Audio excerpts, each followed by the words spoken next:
Every morning you wake up is one less morning you'll ever have. Time isn't waiting. It's slipping quietly without permission, and one day it runs out. You already know that. But have you truly felt it? This isn't about fear. It's about focus, about finally realizing that you hold the power to make today count. Not next week, not next year. Now, if you've ever caught yourself drifting through the morning, checking your phone, reacting instead of leading, this is your call back to control, to stillness, to clarify, to a mindset built not on noise but on reason, discipline, and self-respect. The great Stoics didn't chase applause or comfort. They lived by intention, and you can too. When you remember that your days are numbered, you stop wasting them. You stop giving energy to things that drain you. You start investing in what builds your character, because that's what lives on long after your job title fades. Today, we go deeper. Not into theory, but into action. How to wake up with purpose, protect your morning from chaos, and train your mindset like your life depends on it, because it does. If this message speaks to you, don't just watch, own it. Hit that subscribe button. Like the video if it fuels your focus. And please, share this with a man who's forgotten what he's capable of. You might just be the reason he wakes up ready. 1. Wake up to mortality. You don't need another motivational quote hanging on your wall. What you need, what most men ignore, is the unshakable truth that you're running out of time. Not in a distant, abstract sense, in a tangible, measurable, quietly ticking sense. The clock isn't symbolic, it's literal. And no one escapes it. You will die. Maybe not today, maybe not next year, but it's coming. And every sunrise you meet is a reminder that one fewer remains. Some call this harsh. Stoics call it focus. Because when you carry the awareness of death in your mind, something shifts. You stop wasting energy on things that don't matter. You stop getting pulled into petty arguments, chasing status, and numbing your boredom with distractions. You stop thinking you have time to start next week. You start now. The world will sell you the illusion of endless chances. It tells you that there's always tomorrow to fix your health, repair the broken relationship, start the business, say the hard truth. But the Stoics would call that a dangerous lie. Seneca wrote, "While we are postponing, life speeds by." That's not poetry, it's a warning. Picture this. You're standing in a room with no windows, just a single hourglass in the center. The sand's been falling for years. You can't flip it, you can't slow it, and no one tells you how much sand is left. Would you still scroll through meaningless posts? Would you still hit snooze? Or would you start to live on purpose? Most men don't wake up, they drift. They enter each day like passengers, not pilots. They forget that every morning isn't just another reset, it's a reckoning. And that's where mortality awareness becomes a weapon. It cuts through indecision, it silences self-pity. When you remember you're dying, you remember to live. So tomorrow, before your feet hit the floor, don't ask what the world owes you. Ask what this limited day demands from you. Take 30 seconds. Sit in stillness, not to panic, but to prepare. Breathe in the truth. This could be the last day you're given. Now what are you going to do with it? This is not about fear, it's about clarity. Death, to the Stoic, is not a thief, but a teacher. It strips life down to what matters. Honor, effort, courage, legacy. When you're aware that each decision could be your last, you start making better ones. You speak with more weight. You listen with more care. You love with more depth. You don't need to overhaul your life overnight. You just need to wake up differently. Not with dread, but with direction. You are not promised another morning. So make this one count. And if you ever forget, look to the mirror and ask one simple question. If this were my last sunrise, would I be proud of how I greet it? 2. Don't waste the sunrise. The way you begin your morning sets the tone for everything that follows. It isn't just about coffee or alarms or checking the weather. It's about declaring, without saying a word, what kind of man you're choosing to be. Every sunrise offers a quiet challenge. Will you lead your day, or will you follow it? Some people treat mornings like a burden. They drag themselves out of bed, let their phone dictate their mindset, scroll through noise, and react to whatever the world throws their way. They start with chaos, and then they wonder why the rest of their day feels scattered. But a Stoic sees the morning differently. It's not the beginning of the day. It's the beginning of a lifetime. because no man is promised more than this single stretch of hours. Seneca said, "It is not that we have a short time to live, but that we waste much of it." You don't need more hours. You need more ownership. That starts the moment you wake, because how you greet the morning reflects how you value your time, and more deeply, how you value yourself. Imagine the start of your day as a battlefield. You arrive half asleep, weaponless, distracted. What chance do you have? But if you arrive ready, alert, and composed, the battle shifts. The world doesn't get to push you around anymore. You walk in with clarity. That's what Stoicism trains in you. Not just calm, but command. The average man lets the morning lead him. A Stoic leads the morning. And that leadership begins in silence, not in noise. In reflection, not reaction. You don't scroll, you sit, you don't rush, you breathe. And in those first quiet moments, you sharpen your mind before the world dulls it. This isn't about routines for the sake of productivity, it's about sovereignty. Waking early isn't a flex, it's a form of freedom. You give yourself space before the noise begins. Space to align your actions with your values. Space to remind yourself of what you're building. Not for applause, not for money, but for character. The common mistake? Letting the world rush in too fast. Notifications, emails, headlines, they all come for your attention the moment you open your eyes. But attention is power, and the man who gives it away freely loses himself before the day even starts. The Stoic man protects that power. He directs it with discipline. So here's something simple but radical. Wake up 30 minutes earlier tomorrow. Don't touch your phone. Don't reach for distractions. Instead, sit with your thoughts. Write one sentence about who you want to be today. Not someday, today. Then act like you mean it. Your morning is the doorway to everything that matters. Don't stumble through it. Step through it like a man who knows this sunrise may be his last and wants to make it count. 3. Choose what truly matters. You are not immortal.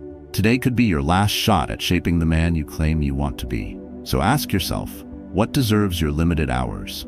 Most men confuse movement with progress. They jam calendars, chase notifications, juggle endless tasks, and call it productivity. Yet every night they fall asleep restless because nothing they did actually mattered. A Stoic sees that frenzy for what it is: escapism dressed as ambition. True time management. Stoic philosophy begins by cutting what does not serve virtue, not by cramming more into the day. Seneca warned that life feels short only to those who waste it, while Marcus Aurelius reminded himself that fame, comfort, and applause fade like breath on glass. If the greatest minds in history dismissed shallow pursuits, why cling to them now? Picture your life as a crowded harbor at dawn. Ships buzz in every direction. Emails, errands, opinions, headlines. Each vessel shouts for your attention, but only a few carry treasure. A wise captain studies the map, chooses one worthy destination, and lets the noise sail past. You must do the same. Strip your agenda to essentials that build character: courage, justice, temperance, wisdom. Everything else is ballast. Drop it or sink. Here's the common mistake. Men chase goals set by other people. They grind for a title, a number on a screen, a nod from strangers. Meanwhile, the things that would carve a real legacy, integrity, discipline, presence, starve. The Stoic flips that script. He asks, if I died tonight, which efforts would still echo? That single question slices through vanity more cleanly than any productivity app. It spotlights tasks that strengthen the soul and exposes diversions that drain it. So pivot. Before your next meeting, scroll or purchase. Pause, breathe, whisper. Is this essential? If the answer hesitates, it's a no. Redirect that energy to something worthy.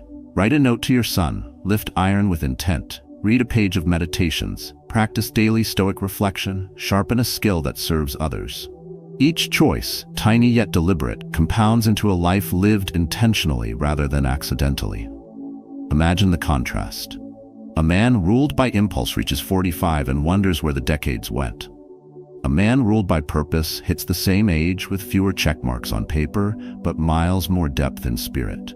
He carries peace, not regret, because every hour answered a higher mission. That peace is the quiet superpower modern noise can't buy. Make it practical. Tonight, list your top 3 values, no more. Tomorrow morning, align the first 2 hours solely with them. Guard that time like a lion at the gate. Over days, this habit matures into a Stoic mindset training protocol. Clear target, ruthless focus, daily execution. The benefits of Stoicism emerge: clarity, resilience, self-respect, and you feel lighter because pointless weight is gone. Remember, your calendar is a moral document. It proves what you worship. Fill it with actions that outlast you. Everything else, let the tide carry it away. 4. Time is slipping. Use it or lose it. You're not running out of motivation. You're running out of time. That ticking you feel in your gut each time you postpone, each time you say, "I'll do it tomorrow," that's your instinct warning you that the clock isn't on your side. Time isn't a storage unit you can fill later. It's a leaking faucet, one drop at a time. And you don't know how many drops you've got left. People like to say life is short, but that's not exactly true. Life feels short when you waste it. That's what Seneca saw clearly. He wrote that we're not given too little time, we just squander most of it. And no one squanders time more subtly than the modern man. He confuses distraction with rest, reaction with responsibility, and delay with planning. But time doesn't bend to good intentions. Time doesn't care if you're overwhelmed, unsure, or scrolling. It moves forward, quietly, brutally, always. Think of time like oxygen. You never notice how much you're using until the air runs out. Then suddenly, everything becomes sharp. Every second matters. Every breath becomes a battle. That's how you should live now, not waiting for a crisis, but acting like every hour counts. Because it does. The problem is that most men live like time is on pause. They assume there will always be another Monday to start over, another January to reset. But what if there isn't? What if today is the last full page in your story? Would you still spend the first half of it procrastinating and the second half regretting? A Stoic doesn't live in fear of death. He lives in awareness of time. Marcus Aurelius asked himself daily, "Am I afraid of death because I won't be able to do this anymore?" If the answer was yes, he changed how he was spending his hours. It wasn't about bucket lists or big plans. It was about alignment, doing what mattered now, not later. So let's make it practical. Track your time for 3 days. Not just the meetings and tasks, but the scrolling, the gossip, the waiting, the mental drifting. Write it down. When you see it, you'll understand something most never dare to admit. Your time isn't stolen, it's surrendered. And when you realize that, you can take it back. You can say no to the non-essential. You can stop chasing what looks urgent and start building what's truly important. Whether that's being present with your family, improving your mind, getting stronger, or simply finishing what you said you would. That's Stoic time management. Not optimization, but meaning. Use your time like a man who doesn't know how much he has left. Because you don't. Work while you can. Love while you can. Lead while you can. And when the clock finally hits 0, let it find you not scrolling, not waiting, but fully engaged in what matters most. 5. Die before you die. You've been taught to fear death. But the Stoics flipped that idea on its head. They saw death not as a monster lurking in the shadows, but as a mirror, a brutal and honest one. When you look into it every day, you don't shrink, you sharpen. You strip away the ego, the excuses, the false urgency. You stop asking, "How can I live longer?" and start asking, "How can I live better right now?" That's what it means to die before you die. Most men drift through life clinging to titles, reputation, and control, as if these things will anchor them in the storm. But they don't. They weigh you down. They slow you. The Stoic knows that detachment is not weakness, it's power. Epictetus said it clearly. Keep death and exile before your eyes daily, and you'll never be desperate again. Because the man who's made peace with the worst that could happen walks into any room fearless. Picture this. A soldier before the battle, writing a final letter. Not because he wants to die, but because he's ready if he must. There's strength in that clarity, that stillness, that posture of zero entitlement. What if you wrote your final letter today? Not out of drama, but out of discipline? Would you live differently by noon? You see, most people don't prepare to die. They avoid it. They pad their lives with distractions, status symbols, and dopamine hits. They tell themselves they have time to deal with what matters. But those are the very things that steal time. That wastes life. A man who hasn't learned how to die will always be chasing something. Approval, comfort, recognition, thinking it will buy him more time or more worth. The Stoic man? He cuts those cords and walks free. Detaching doesn't mean walking away from the world. It means walking through it with clarity. It means owning what's yours to control. Your thoughts, your choices, your reactions, and letting go of the rest. When you no longer obsess over being liked, winning every argument, or achieving something flashy, you finally start building what matters. A life ruled by principle, not panic. Start with one thing today. Let go of the title you cling to, the need to win every conversation, the fear of looking small. Burn the mental resume you used to prove you're enough. Just show up with integrity. Do what's right, even if no one claps. Speak the truth, even if your voice shakes. That's what it means to practice ego death. That's what sets you free. And when the end comes, whether that's 10 years or 10 minutes from now, you won't flinch. You'll nod. You'll breathe steadily, because you already practiced dying, and in doing so, you finally lived. That's the paradox Stoicism reveals. When you stop trying to survive at all costs, you start living on your own terms, fully, boldly, unapologetically. 6. Carry no bitterness. You can't build peace with a heart full of poison. And bitterness, whether you admit it or not, is poison. It clouds your judgment, infects your relationships, and steals your time without making a sound. The Stoics knew that anger, resentment, and emotional debts were chains disguised as armor. They weigh a man down just enough to keep him from moving forward. And if you carry them long enough, you forget what freedom felt like in the first place. People believe that holding on to the pain somehow keeps them strong, like it protects them from being hurt again. But that belief is a trap. Pain held too long becomes identity. You start mistaking your wounds for your story, and every morning you wake up dragging yesterday's weight into today's fight. But today demands everything you've got, and bitterness makes sure you show up half empty. Marcus Aurelius wrote, "The best revenge is not to be like your enemy." That wasn't passive advice, it was active power. When you let go of resentment, you're not being weak. You're reclaiming control. You're telling your past it no longer has the right to dictate your future. Epictetus went deeper. He said it's not events that hurt us, but our judgments about them. If you shift the judgment, the pain loses its grip. Imagine walking through a battlefield carrying a backpack full of bricks. Every brick is an old insult, a betrayal, a disappointment. Maybe someone lied, maybe they left, maybe they failed to say thank you.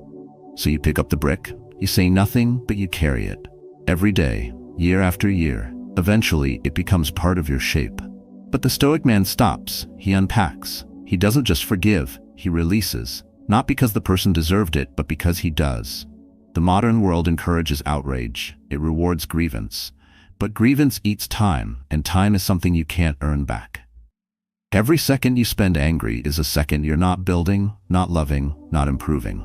And when your days are numbered, as they always are, that cost becomes unbearable. So what do? You don't have to forget. You don't have to excuse. You just choose to stop dragging it. When the bitterness creeps in, ask yourself, is this helping me lead the life I claim to want? If the answer is no, drop the weight, even for just a day. Breathe lighter, stand taller. Watch how much farther you move when you're not anchored to yesterday. Forgiveness in the Stoic world is not about others, it's about precision. Focus, efficiency. It's about clearing the emotional clutter so you can act with full force and clean purpose. So stop feeding the fire that keeps you stuck. Let silence be your reply. Let clarity be your defense. Let purpose be your answer. And keep walking, free, light, and unshaken. 7. Act as if you'll be judged by yourself. You spend so much time trying to prove something to the world, yet the only judgment that follows you to the end is the one in your own mirror. That voice you carry quietly, the one that speaks when the noise dies down, when the spotlight fades, when it's just you and silence. That's the only critic that matters. And too many men forget that. They build lives that look powerful on the outside but feel hollow on the inside. They chase status, validation, the next level, while their core rusts beneath the surface. But a Stoic man knows that real strength isn't projected, it's possessed. Not shouted, but carried. Seneca wrote, "It is the power of the mind to be unconquerable." That power begins when you stop living for the crowd and start living for the code. Not someone else's code, not society's expectations, but the one you write by hand, virtue by virtue, moment by moment. Marcus Aurelius warned against living someone else's life. He reminded himself daily that the opinions of others are irrelevant if his own soul is misaligned. That's not arrogance. That's responsibility. Imagine this. You're on trial, but the courtroom is empty. No jury, no crowd, just one chair. And in it sits the version of you that knows better. The one who watched every choice you made behind closed doors. You're not judged on what others saw. You're judged on what you knew and whether you did it anyway. Most men aren't afraid of failure. They're afraid of knowing they chose less than their best. The trap is comparison. You look sideways, you scroll, you watch highlight reels and measure your life by someone else's edit. But character isn't built sideways, it's built inward. The Stoic trains himself to stop chasing what looks impressive and start pursuing what feels aligned. That's where the real freedom lives, when you can end the day knowing you didn't fake it, didn't flinch, didn't fold. So how do you live like that? Start with a simple practice. Each night before sleep, ask yourself, not what went wrong, not what others did. Ask if you lived today in line with your values. Did you act with courage, with discipline, with honesty? Not perfectly, just truly. Then listen, not to your ego, no excuses, but to that inner voice that can't be fooled. If it nods, rest. If it's silent, adjust. This is where journaling becomes more than ink. It becomes your internal compass. Write not to perform, but to confront. No filters, just the truth. The more you do it, the clearer it gets. And soon you won't need applause, you won't need permission. You'll start each day with direction and end each one with peace. Because you'll know the only person you need to impress already saw everything. And you lived in a way that earned his respect. 8. Exit ready. Most men fear the end because they have never truly prepared to live. They live as if the credits won't roll. They act as if there will always be more time, another conversation, another chance to say what matters, another opportunity to do what they keep postponing. But the Stoic doesn't flinch at the thought of death. He meets it eye to eye, because for him, every day is shaped like a final chapter, written not with panic, but with precision. To exit ready means to live so clearly that you don't have to scramble when the curtain starts to fall. It means building a life that speaks for itself, even in silence. It's not about drama, last words, or a legacy carved into marble. It's about the calm assurance that if today were your last, you showed up with honor. Marcus Aurelius reminded himself daily that he would meet interference, ingratitude, selfishness. But he also reminded himself that none of it should shake his character. That daily preparation wasn't about pessimism, it was about power. Most people avoid thinking about the end. They tell themselves they're too busy for that kind of reflection. But that's the point. They're busy with everything except what matters. They leave their principles untested, their values unspoken, their best work undone. They hope for time to fix it later. The Stoic flips that idea. He prepares before the storm. He lives so that even if the end comes at dusk, there's nothing to clean up. Imagine walking through a museum where every item on the wall is a decision you made today. Some are hung with pride, kindness shown, courage kept, discipline practiced. Others sit in the shadows, moments wasted, truth withheld, bitterness fed. Now imagine that the museum becomes permanent at midnight. Would you be proud to invite someone in? That's the practice of the Stoic, to curate each day like it will be judged forever. So what does this look like in real time? It means living with intent when it's tempting to coast. It means speaking truthfully when silence would be safer. It means doing the hard task now instead of burying it under excuses. It means making peace instead of waiting for the perfect moment, because the perfect moment doesn't come. What you have is now, and now is enough.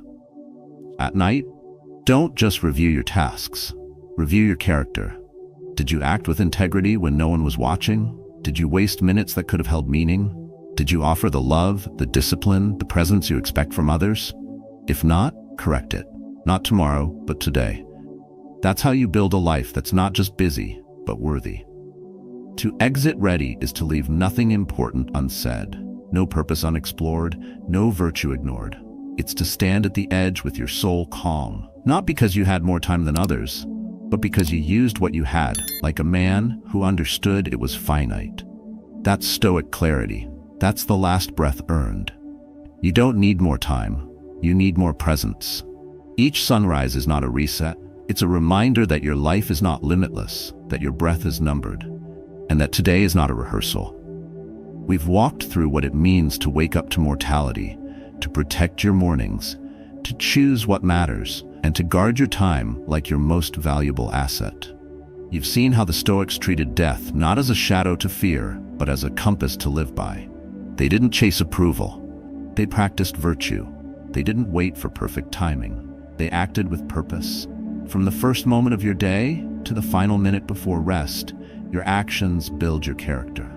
You train your Stoic mindset not by reading theory, but by choosing discipline over ease, clarity over distraction, and purpose over noise. When you stop reacting and start reflecting, you reclaim something most men have lost: direction. So how do you begin? You start small. You wake with intention. You spend your first moments in silence. You journal. You ask yourself not what you want, but who you want to be. And every evening, you close the day by asking, did I move with courage? Did I waste what cannot be replaced? This isn't about becoming perfect, it's about becoming present. It's about remembering memento mori and letting that truth fuel your wisdom, your focus, your daily routine. Make this a practice. Not once, but every day. Watch how your life transforms, not by accident, but by design. And if this message has moved something in you, share your story in the comments. Tell us how you're reclaiming your time, your attention, your life. Your words may help another man remember. The clock is ticking, but the choice is still yours.